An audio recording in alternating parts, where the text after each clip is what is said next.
Alors le titre c'était L'aigle. ouais, tu es un aigle, tu es la reine des oiseaux. Voilà, un peu bizarre, mais on va comprendre pourquoi. Vas-y, répète. Un aigle, Un aigle. Ok. un aigle. Necher. Ouais. Ouais. Atnesher, tu es un aigle, tu es la reine des oiseaux. Le roi. Le roi. Roi. Ah, d'accord. Ouais, c'est mais ça quand que je parle de toi, alors Ah. je dis la reine. Alors, ok. Alors, l'année dernière, on a commencé à parler sur le tzaddik. Dans Tanya, le Admor Azaken, celui qui a écrit le Tanya, il commence à parler du tzaddik. Et la différence entre tzaddik, qui reste à l'intérieur de lui un peu de mal, et tzaddik gamour, qu'il est totalement, tout son mal, il l'a transformé en bien, en kdusha. Ça ne veut pas dire que le tzaddik, qu'il a un peu de mal, il faute. Pas du tout, pas du tout, pas du tout. Il faute même pas ni dans la pensée, ni dans la parole, ni dans l'action. Mais comment on peut savoir que c'est pas un tzaddik amour? En fait, on a dit qu'on ne peut pas savoir. Même le tzaddik lui-même, il ne peut pas savoir parce qu'il ne ressent pas le mal à l'intérieur de lui. Donc il peut penser qu'il est tzaddik amour. Il n'y a que Dieu qui sait. Mais comment on peut identifier, disons, si un tzaddik gamour, c'est-à-dire qu'il est totalement du bien à l'intérieur de lui, il déteste, il est écœuré de tout ce qui est sitra achra. Ça veut dire de tout ce qui est l'autre côté de la kedusha. Tout ce qui est le contraire de la kedusha, il est écœuré de ça. On a donné un exemple pour comprendre, parce qu'on a dit quel rapport avec nous tzaddik. Alors nous, on n'est pas des tzaddikim. On a dit justement, déjà le rabbi il a dit qu'on est au niveau de tzaddik gamour, et il faut commencer à le dévoiler. Et on a dit on va commencer à trouver dans notre vie, à l'intérieur de nous, des points, des endroits où on est tzaddik gamour. On a donné un exemple d'une très belle table dressée comme ça avec des des vins et de la viande, vraiment magnifique et ça sent bon et on a faim, on a très faim. Et quand on vient, on nous dit ces 4 sortes de chiens, la nourriture, on vomit tout ce qu'on a senti même. On ne peut pas supporter. Alors que quoi? Qu'est-ce qu'il y a? Qu'il oublie ça, dire ok, ne mange pas, mais pourquoi tu as envie de vomir? Parce qu'on est écœuré de ça. Donc dans cet endroit-là, on est tzaddik gamour. On ne fait même pas un effort. Comme ça, le tzaddik gamour, c'est pas qu'il se bat, il lutte pour être écœuré. Non, c'est pas un effort pour nous d'être écœuré de la viande de taref. Encore, on a donné aussi un exemple, des endroits comme ça pour comprendre la différence entre tzaddik gamour et tzaddik she'eno gamour. Quelqu'un, par exemple, qui a arrêté de fumer pendant 20 ans, il a arrêté de fumer, et ça ne le dérange pas du tout de se mettre avec des gens qui fument. Moi, je vais jamais fumer, je vais pas prendre une cigarette, même pas en rêve, mais ça me dérange pas de rester avec vous. Que alors, le tzaddik gamour, dans ce point-là, il peut même pas sentir la cigarette. Donc, dans ce point-là, il est tzaddik gamour. Ça veut dire que le mal à l'intérieur de lui, parce qu'il fumait avant, ce mal, il s'est transformé complètement dans le bien. Ça veut dire, non seulement je suis pas attirée à ça, mais je suis écœurée du mal. Ok? Arshav. Oui, on va dire, de la grandeur de l'amour qu'il a pour Dieu, de la même grandeur de l'amour qu'il a pour Dieu, il a l'écœurement ou le dégoût de tout ce qui est le contraire de la kedusha. C'est-à-dire, et chacun de nous, on a ces points en nous. C'est des trucs que dans ma vie, je ne vais jamais faire, des endroits où je suis tzaddik chez Nogamour, je ne vais jamais faire, mais je peux comprendre qu'il y a quelqu'un qui le fait. Ok? Disons fumer, ok? On ne va pas chercher loin. Ok? Moi, par exemple, ok? Je vais jamais fumer, ça ne m'attire pas du tout, je ne vais jamais fumer, mais je peux comprendre qu'il y a des gens qui fument, ça ne me dérange pas du tout. Ok? Mais je ne peux pas du tout comprendre comment on peut manger du chien. C'est quelque chose, c'est pas possible pour moi. C'est-à-dire, il n'y a pas cette possibilité à l'intérieur de nous, ouais, pas que de moi. Mais c'est-à-dire, donc c'est comme ça qu'on peut voir, analyser, on va dire, dans des points dans notre vie, si on est tzaddik gamour ou she'eno gamour, où on a encore là-bas un certain travail à faire. Parce que, bon, on va parler de ça après. Ok? Mais le tzaddik, si c'est écrit dans le Tanya, c'est que ça nous appartient. C'est pas quelque chose qui est loin de nous, c'est pas quelque chose qu'il faut juste aspirer à être un jour, je sais pas, peut-être Gilgoul là-bas. Il n'y a plus de Gilgoulim, ça y est, on est en Géoula. Mais il n'y a pas à aspirer à être tzaddik. Si c'est écrit, c'est qu'il faut commencer à le dévoiler. Mais ça a l'air, Arshav, on a parlé dans le Perek-Tet, chapitre 9, on a parlé que dans notre vie, on a des endroits problématiques. Je fais comme ça parce que, ok, c'est juste pour dire, j'aime pas dire problématique, mais des endroits où je suis accro. Alors, accro à être victime, accro à de l'estime, ouais, j'ai besoin d'estime tout le temps, accro à la colère. On a des endroits qu'on est accro à eux, que ça veut dire, on pense que sans ça, que je peux pas. C'est trop, c'est plus fort que moi, je peux pas, je sais pas comment, vraiment. Et quand on nous dit, t'as pas besoin de ça, on dit, je sais que j'ai pas besoin de ça. Moi, j'ai pas envie d'être en colère. Moi, j'ai pas envie d'être victime. J'ai pas envie d'avoir besoin d'estime comme ça. Mais en vrai, inconsciemment, on gagne quelque chose là-bas. Inconsciemment, on a un plaisir d'être victime. On a un plaisir de se mettre en colère. Alors que physiquement, on n'est pas bien après. On tremble, on a mal à la tête, je sais pas quoi, mais on n'est pas bien. Et chaque fois, je dis, mais non, j'ai pas envie de me mettre en colère. Arrête de me dire que j'ai un plaisir dedans. On a forcément un plaisir. Et quand je dis un plaisir, c'est quelque chose à gagner. C'est pas un plaisir qu'on ressent comme un kiff. Je gagne quelque chose de ça. Donc, ça reste. Et le plaisir, pourquoi c'est si important? Alors voilà, alors on va dire, je vais regarder à l'intérieur de moi un endroit que je sais qui est problématique chez moi. Je sais que là-bas, chaque fois, je tombe et je me plains. Hein. Encore une fois, je suis victime. Encore une fois, on m'a fait ça. Encore une fois, on m'a dit ça. On m'a parlé comme ça. On m'a traité comme ça. Ok? Regarde, je suis toujours victime. Toujours. Ça veut dire, si ça recommence, ça se répète. Donc, je suis accro à ça. Et pourquoi je suis accro? Parce que c'est comme de la drogue. J'ai un plaisir là-bas. Je gagne quelque chose de rester victime. Franchement, je suis en train de chercher. J'ai identifié une situation. Je suis en train de chercher qu'est-ce que je gagne. Ça demande d'introspection. C'est pas comme ça. C'est quelque chose qui est plus profond. Je vais donner un exemple bientôt et comme ça on va comprendre. Mais le plaisir, c'est tellement important de savoir c'est quoi le plaisir, c'est quoi le gain qu'on a dans ça. Pourquoi c'est important? Parce que le plaisir, vous vous rappelez, il se trouve où le plaisir? Il y a le plaisir, c'est la profondeur du keter. Pnimiuta keter. Après c'est la volonté. Après Chorma Binadat et les 10 forces de l'âme. Mais le début, c'est le désir. Donc on peut dire que le désir, c'est le revolver. Le volant. Le volant qui fait en fait que tout après va là-bas, comme une voiture. La voiture, elle est annulée complètement. C'est la destination en fait. Le plaisir, voilà. C'est là où on veut aller. Le plaisir, c'est où je dirige la destination. Et c'est simple parce que si j'ai un plaisir, et ça on a fait, vous vous rappelez, si j'ai un plaisir, donc après j'ai la volonté de remplir ce plaisir, et après toutes les forces de l'âme, ils sont là pour mettre en pratique ou exprimer cette volonté. Mais tu nous avais dit aussi que le plaisir qu'on pouvait ressentir, il pouvait se trouver par rapport à quelque chose qu'on observe. Par exemple, tu avais donné l'exemple de quelqu'un qui avait entendu un morceau de piano.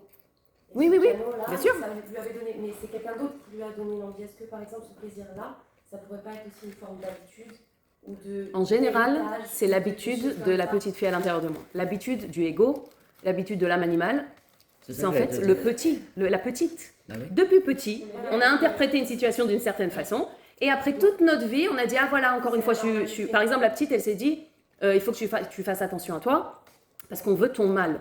Et donc, elle s'est habituée à être victime. Mais non, c'est faux. Qui c'est qui lui a dit ça? Un point de vue d'enfant. Qui c'est qui lui a dit, on veut ton mal? Un point de vue d'enfant. C'est très possible qu'à l'extérieur, la situation qui c'était, c'est on déménage, la grand-mère qui est Niftera, des événements qui se sont passés, et la petite fille, elle s'est interprétée, enfin son ego, son âme animale, il lui a raconté, il faut que tu te protèges parce qu'on veut ton mal. Donc, elle grandit, ah voilà, encore une fois, on veut mon mal. Ah voilà, et elle commence, elle tombait accro à ça. Et encore, bien sûr, c'est une habitude de galoute, c'est une habitude du ego. Alors, non, le plaisir, j'ai dit, c'est pas un plaisir, c'est pas un kiff. Le plaisir, c'est qu'est-ce que je gagne dans ça. Je gagne quelque chose. Alors, qu'est-ce que je gagne d'être victime? Je vais donner un exemple, parce que j'ai donné un exemple des anxiétés. Quelqu'un qui est accro aux anxiétés. Alors non, on ne va pas dire il est accro aux anxiétés, on dit il a des anxiétés. Il est anxieux. Aval, en vrai, quelqu'un qui est anxieux, ouais, de façon régulière, il gagne quelque chose. Là-bas, il gagne forcément, il a un plaisir. Encore une fois, c'est pas un kiff. Même il souffre, mais il gagne quelque chose. Ou sinon, il n'aurait pas continué. S'il n'y a pas la drogue chaque fois, je continue pas. Par exemple, il a l'attention des autres. Alors, regarde, je vais donner un exemple, comme ça on comprend. Par exemple, quelqu'un qui a des anxiétés et voilà, par exemple, j'ai des anxiétés et j'ai fait l'introspection pour comprendre qu'est-ce que je gagne là-bas. Qu'est-ce que je gagne? Ça me fait du mal. Je ne sais même pas si je vais pouvoir... par exemple, moi, je suis claustrophobe comme ça. J'aime pas dire je suis claustrophobe, mais il y a de la claustrophobie en moi. Et ça peut venir comme ça. Genre c'est l'anxiété, ça. Une anxiété comme ça qui vient et le cœur qui bat et les sueurs froides comme ça. C'est terrible. Mais je me suis dit, je gagne quelque chose de là-bas. Ça veut Alors, dire quoi, je gagne quelque chose là-bas? J'arrive pas à comprendre. J'ai un bénéfice. J'ai un bénéfice. Alors, je vais donner un exemple. Ça, c'est pas mon exemple à moi, mais je vais donner plusieurs exemples. Alors, par exemple, quelqu'un qui a des anxiétés, en vrai, c'est un mécanisme de défense pour ne pas échouer. En fait, ça me protège de ne pas échouer. Il y a quelqu'un qui, des gens, quand ils ont des contrôles, des tests, ouais, comment on dit, ouais, mifranim, des examens. Ils ont des examens ou quoi, ils bloquent, ils ont blackout, ils ont une harada, une anxiété qui commence, et même on leur donne des akalotes. Il y a des gens, même des enfants, parce que maintenant de nos jours, même des enfants, ils ont ça, des anxiétés. Et donc ça me protège d'un échec. Voilà pourquoi. Maintenant c'est inconscient. J'ai pas dit maintenant, allez mon cœur, bat vite parce que j'ai un examen, bat vite, commence à faire. C'est le corps qui s'est habitué avec. Ça commence par le désir. J'ai un désir, c'est quoi? De ne pas échouer. C'est ça que je gagne. C'est ça ma drogue dans ça. Je n'échoue pas. Avec ça, je suis tranquille. J'ai pas peur d'échouer. Avec ça, on me laisse tranquille. Vous avez compris? Donc, bien sûr que je gagne quelque chose. Je gagne une tonne. Encore, voilà, ne pas prendre la responsabilité dans ma vie. Encore, avant de continuer, je suis obligée de dire quelque chose. J'accuse pas du tout. C'est inconscient. Si on ne fait pas un travail intérieur, et même si on fait un travail intérieur, c'est très dur de sortir de ça. Ça veut dire que c'est quelque chose qui demande vraiment de la bonne note comme ça. Archav, c'est pas du tout pour faire la culpabilité aux personnes qui ont des anxiétés. C'est juste pour comprendre celui qui veut. C'est pas du tout obligé. Mais donc, qu'est-ce qu'on peut gagner aussi? Avoir de l'attention, du support, comme on dit tmicha, du support. Du soutien. Soutien. Et Arbe Pamim, il y a des femmes après qu'ils accouchent, ils ont comment dire? C'est quoi? Inconsciemment, je sais que je peux échouer ou je peux, je sais pas, faire. Pas une overdose, non. Ouais, un burn-out ou mâche-croisée. Alors, le corps, il se protège. Donc, qu'est-ce que je fais? J'ai besoin de support, j'ai besoin d'attention. Si je suis pas comme ça, moi je connais une fille qui était comme ça. Son mari, il pouvait pas bouger de la maison. Est-ce qu'elle a gagné ou pas? C'est un jackpot. Quand elle a compris ça, elle était choquée. Mais lui, il pouvait pas bouger. Il pouvait pas aller à la macolette. Elle avait peur de rester avec le bébé. Alors chaque fois qu'il partait, elle se mettait comme ça. Alors il revenait. Elle m'a la saute. On peut pas. Mais de comprendre, ça libère. Des fois, on a honte.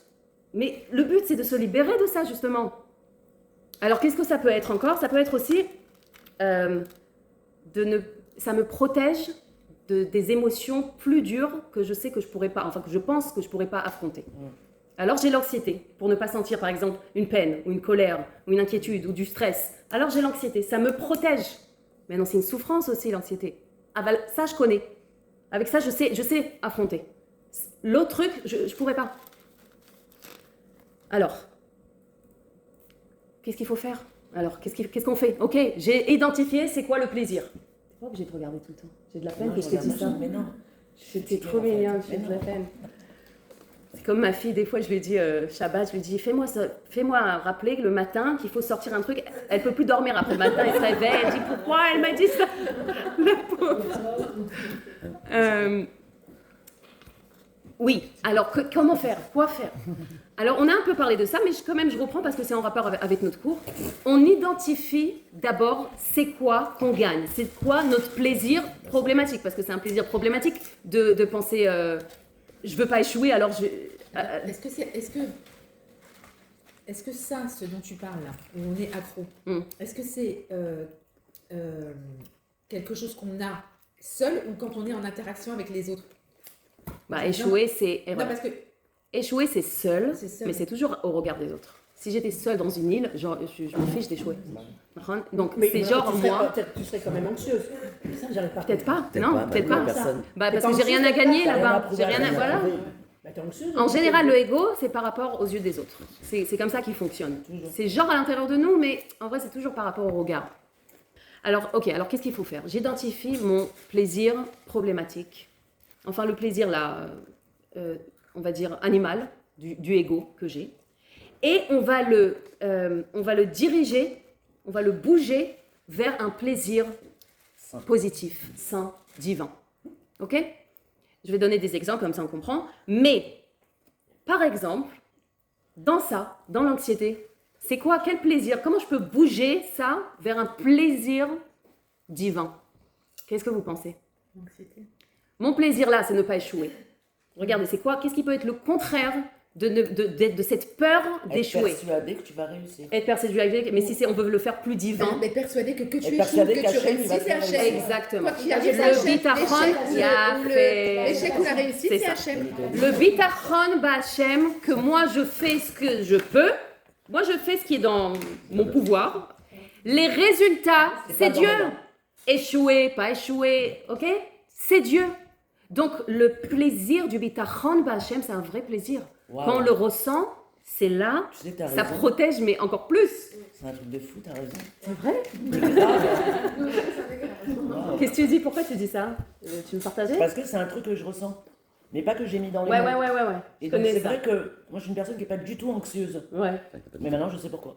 Ah, il a fait. Parce que tu Eh ben, kiffes le c'est parce que bitachon. tu kiffes. Voilà. Ouais. Voilà. Ah, Et faut que ça, tu m'expliques on ça. peut l'appliquer dans tous les domaines.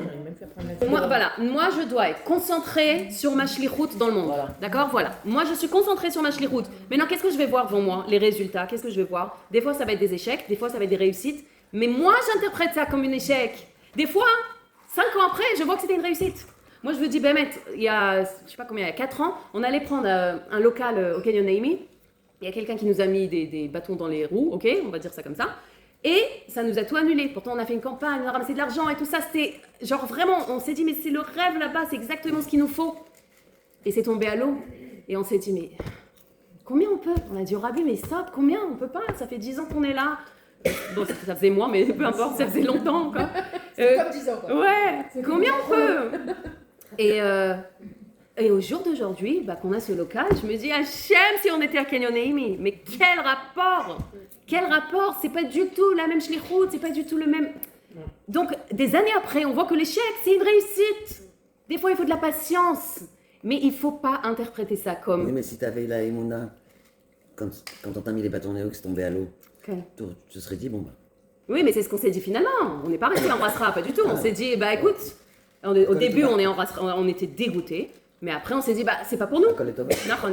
Alors, donc, c'est ça. C'est ça le truc. Le truc, c'est je bouge mon plaisir. Le plaisir, il est obligé d'être. On a dit, c'est le volant. Il est obligé d'être, le plaisir. Donc, je le bouge de ça à ça. Vous vous rappelez à quoi je suis branchée? Est-ce que je suis branchée à la divinité ou est-ce que je suis branchée au ego, à l'autre côté qui veut me tirer, qu'est-ce que les gens ils vont penser, et qu'est-ce que ta belle-mère elle va dire, et qu'est-ce que ta mère elle va penser, Ouais. Archav, ça, de faire cette transformation-là de plaisir à plaisir, ça s'appelle Ithapra. Ithapra Chashucha Leneora. Ça veut dire la transformation, le Ithapra Zafour. Ouais. Chashucha Leneora, c'est l'obscurité en lumière. J'ai transformé l'obscurité en lumière. C'est venu à ça, des fois même, dans notre parcours de la vie, ces anxiétés ils sont venues à moi juste pour que je fasse ce Ithapra. Juste pour que je transforme cette obscurité en lumière et que je dévoile à l'intérieur de moi une lumière, un plaisir que j'aurais pas pu dévoiler si j'aurais pas eu ces anxiétés. C'est comme ça qu'il faut commencer à voir ces endroits obscurs à l'intérieur de nous. C'est un obscur qui est déguisé en vrai. À l'intérieur de lui, c'est une grande lumière, encore plus grande justement. C'est pour ça qu'on voit que c'est obscur. Attends, les endroits obscurs nous servent en fait D'avoir la de lumière. révélateur pour Bidio. C'est comment Trigger faisait. Ouais. Donc il y a une jeune fille comme ça qui était au séminaire et qui n'arrivait pas à se marier. Regarde. Ouais. Donc c'est une jeune fille au séminaire qui n'arrivait pas à se marier. Maintenant ses copines ont commencé à se marier comme ça. Elle avait du mal. Elle n'arrivait pas à se marier. Et quand elle voulait commencer à comprendre qu'est-ce qui se passe, alors il y a des gens, des moraux, des trucs, je sais pas qui c'est qui lui a dit, enfin qui lui a fait comprendre que elle se marie pas parce qu'elle est trop égoïste. Elle est très concentrée sur elle-même. Alors elle est partie voir des psychologues, et elle a fait des ifronim chez des psychologues et tout ça. Et elle a, je sais pas si on dit ramassé, mais bon, elle s'est fait comme un classeur comme ça, avec tous les ifronim, de tout ce que les psychologues ils ont dit sur elle. Et effectivement, Le diagnostic, le diagnostic c'était un problème comportemental. voilà, un problème de, voilà, c'est une égoïste en vrai. Voilà, c'est ce qu'ils ont dit. En amour. Voilà, en amour. Voilà. Ses copines, elles ont dit Un classeur entier qui lui dit t'es une égoïste. avec la stamp. Voilà, avec le Ishour. Elle est partie voir le rabbi. Elle est partie avec son classeur voir le rabbi. Elle dit au rabbi, voilà, j'arrive pas à me marier. Et voilà la raison pourquoi elle donne au rabbi le classeur. Et le rabbi l'ouvre le classeur. Et il fait comme ça, un peu comme ça, il a bougé les feuilles. Et après, le rabbi fait avec la main comme ça. Il fait comme ça avec la main, il ferme le classeur, il le met de côté. Et il lui dit comme ça. Il lui donne une mission. Quand tu vas revenir en Israël, ou je ne sais pas où c'était, tu vas aller dans ton séminaire. Et que tu viens pour t'asseoir à manger, parce qu'ils mangeaient ensemble, ouais, c'est comme un Hadar Ochel. Alors, avant de t'asseoir manger, tu vas faire en sorte, tu vas t'inquiéter que toutes tes copines, elles ont reçu leur plat, et tu vas voir s'il y a des verres sur la table à chacune, et une bouteille d'eau, voilà, sur la table, pour tout le monde. C'est tout, voilà ce que le rabbi lui a dit. Et la fille, elle a dit, ok, et qu'est-ce que je fais avec ce classeur?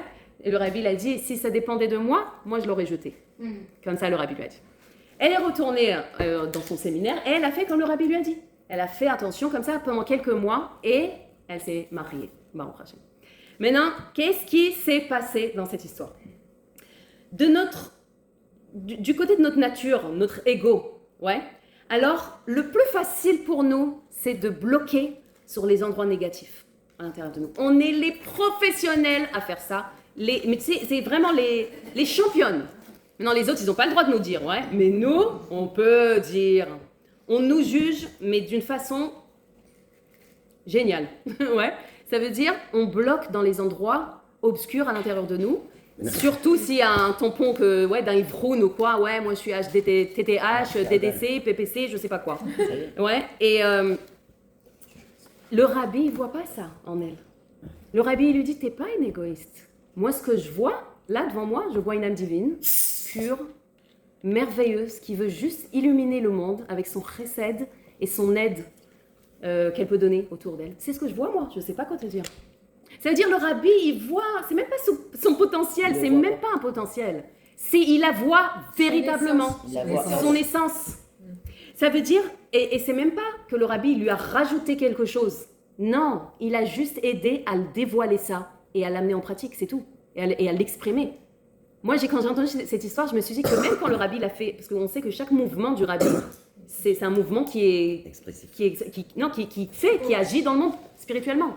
Je dis que quand il a fait comme ça, il a bougé de la boue à l'intérieur d'elle qui cache qui elle est véritablement. Je pense, on ne raconte pas ça, mais Stam, je dis, c'est intéressant. Ça veut dire que le rabbi, il voit que le bien en nous. Il ne s'occupe pas du tout avec notre âme animale. Mais pas du tout. Il nous aide juste à sortir concrètement à l'extérieur. Et ça, c'est ce qui fait. Ça, c'est un tzaddik. Le tzaddik, il s'occupe que entre le bien et le bien. Il n'y a pas entre le mal et le bien. Non, que avec du bien. Et il amène ce bien au monde. C'est pas pour lui. Il s'occupe du bien pour le monde, pour Dieu. Il gagne rien de ça, un tzaddik. Tzaddik amour. C'est-à-dire même son service d'Hachem.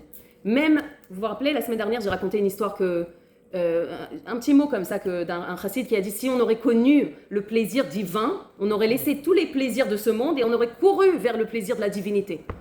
Mais un tzaddik, il n'a même pas un plaisir de divinité. Ça veut dire qu'il n'a pas de plaisir. Ce qu'il fait, c'est pour Dieu. C'est pour Dieu. Il est. Et il est un canal, il est annulé complètement, totalement à Dieu. Et il n'y a pas de moi. Il n'y a pas de moi. Donc il n'y a même pas un plaisir, évidemment pas matériel, mais même pas spirituel. On aurait pu croire qu'il a un plaisir spirituel. Non, même pas. Il n'y a pas de moi qui a un plaisir de quelque chose. Il y a juste Dieu. Mais est-ce que le tzaddik Gamour, quand je t'entends parler comme ça veut dire qu'il n'a plus d'âme animale? Non, il n'a plus. Il a transformé. Itapra, c'est ça. Sinon, on parle d'un itapra qu'on fait d'un plaisir à un autre. Lui, il a complètement transformé son mal, enfin, qu'il avait dans le côté gauche du cœur, il a transformé complètement en kdusha. Ça veut dire son âme animale, ça ne veut pas dire qu'il n'a pas une âme animale. Mais son âme animale, elle est totalement au service de l'âme divine de la kdusha. Ça veut dire elle donne sa vitalité au corps juste pour la kdusha. Il n'y a que ça. Quand on voit que le rabbi, il recevait en yechidout toute la nuit. Toute la nuit. Ça veut dire qu'il ne dormait pas du tout. Et après, tout le matin, il y avait encore, il allait au L et les dollars et les trucs. Il était quand même âgé dans un certain moment. C'est en achiza bateva, c'est-à-dire c'est pas quelque chose qui peut qui agit naturellement. Alors quand alors on voit le rabbi, il est comme ça, ok, il s'arrête pas non-stop. Et des fois, on se dit, le rabbi, des fois, il nous demande trop. Non, même quand on ouvre les grottes collèges, des fois, le rabbi nous demande des trucs qu'on n'est pas capable. Genre, il va parler à une fille, il va lui dire un truc de tsniout. Elle sait que je peux pas. Pourquoi le rabbi me demande ça? Ou de rajouter encore un cours ou encore quelque chose. Mais entre parenthèses, commence un nouveau cours. C'est des cycles, enfin, c'est un cycle, on dit, je sais pas, de 5 cours sur la pureté familiale le matin, à la maison. Parce que là, non, en vrai, on peut le faire là. C'est fermé, on peut le faire là. Alors, imaginez-vous un aigle, c'est pas un aigle, il est encore dans l'œuf. Un œuf d'aigle qui tombe dans un nid de doigts. Et quand il sort de l'œuf, ouais, et ben c'est un aigle, mais lui, il croit qu'il est une noix parce qu'il est avec. Maintenant, il grandit avec eux, il mange comme eux, il se comporte comme eux, il a peur de ce qu'ils ont peur, tout comme eux. C'est ce qu'il connaît, c'est comme ça qu'il a grandi. Il connaît pas autre chose. Mais non, hein? Il fait comme tout le monde, c'est sa vie, c'est sa famille, il croit en tout cas. Et jusqu'au jour où on lui crie, t'es un aigle, mais t'es un aigle, qu'est-ce que tu fais? Mais arrête de te comporter comme une oie. T'es un aigle, t'es le roi des oiseaux, qu'est-ce que tu fais? Tu peux voler le plus haut qui existe. Tu dois pas avoir peur de qui que ce soit, t'es le plus fort. Vous savez, un aigle, il a des muscles très... Vous avez déjà vu un aigle? Moi, j'ai vu en Thaïlande un aigle, mais c'est immense et c'est très fort. Il peut prendre une bête entière comme ça. Toi, t'as peur d'un renard qui vient, ou je sais pas, de quoi t'as peur? Tu peux voler, Mais non, c'est exactement notre histoire. On vient au monde avec une âme animale. Et ce qu'on connaît, c'est l'âme animale. Et ce qu'on apprend, c'est l'âme animale. On voit autour de nous des âmes animales. Et on se comporte comme ça. C'est ce qu'on connaît. Comme ça, on a grandi. Et le rabbi vient et nous dit, tu es un aigle. Qu'est-ce que tu te comportes comme une oie? On se limite avec des forces d'une oie. Et on ne capte pas qu'on a des muscles. On a des forces d'un aigle. Et ça c'est de penser à ça. Ça peut nous donner de la force, mais dans tous les domaines. Dans tous les domaines. Dès que je crois que je ne suis pas capable de quelque chose, dès que je crois que, on se sous-estime, on se définit, ma force, elle est juste ici. Voilà, plus que ça, je ne peux pas. Là, on me dit, tu vas t'occuper de nous, machin. À la fois, j'ai super envie, mais j'ai super peur. Voilà. Mais je te remercie, j'ai une rassera depuis tout à l'heure, j'ai mal au ventre. Tu nous connais. Mais t'es un aigle. Voilà. Alors ça, on est pas petit canard, faut que j'en prenne conscience. Non, mais sur ma vie, c'est-à-dire je suis excitée.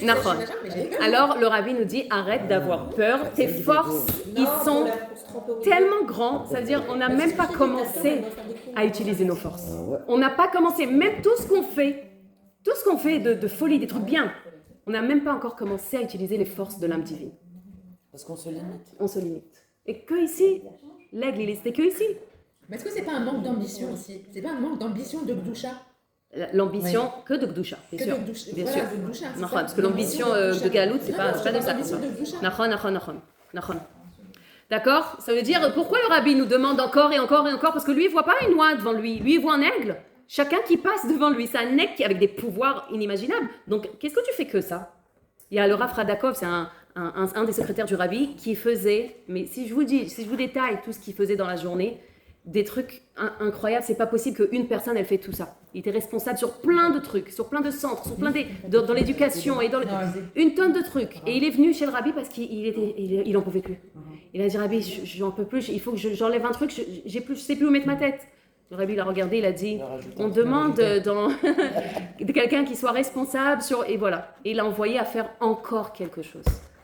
Arrête de croire que... Arshaf, souvent, nous on voit nos enfants et on les voit comme des oies.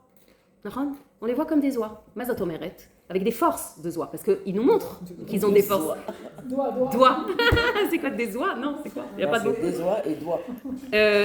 Alors, avec des forces, doigts. De doigts ou doigts?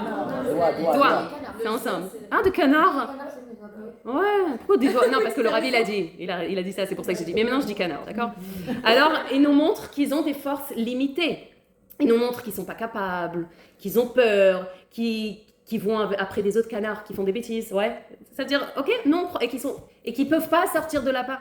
Alors, nous, on croit, et de façon générale, ils se définissent comme des canards. Et pourquoi on croit à ça? Pourquoi on leur croit que vraiment, ils ne sont pas capables, que vraiment, ils ont peur, que vraiment ils sont... Pourquoi on croit? Parce qu'on se voit nous-mêmes comme des canards. Transfert. On se voit nous-mêmes comme des canards, donc on croit vraiment que c'est des canards. Un canard, il peut pas faire un aigle. Nahon, c'est bien ça. Aval, je peux rentrer aussi dans une conscience d'aigle. Et rentrer dans une conscience d'aigle, ça veut dire que je vais le voir lui aussi comme un aigle. Et je vais pouvoir lui crier moi aussi, mais t'es un aigle. Pas d'Afka crier vraiment, ok, avec la bouche. Mais je vois devant moi peut-être un canard, mais je sais que c'est un aigle. C'est quelque chose qui est au-dessus de ce que je vois. C'est comme la Emouna, Nahon. Ça veut dire, ok, tu me montres toutes les raisons à croire que tu es un canard. Ok, mais je sais que tu es un aigle. Ça, c'est le rabbi, nous voit comme ça. Et non seulement tu es un aigle, ça veut dire tu as des forces d'aigle. Et tu es capable de voler au-dessus de toutes tes difficultés, des difficultés personnelles, émotionnelles, sociales, ouais. Des enfants qui n'arrivent pas dans la rêvera, ils n'arrivent pas à avoir des copains, à se faire des... Ouais. Et donc, croient qu'ils ne sont pas capables.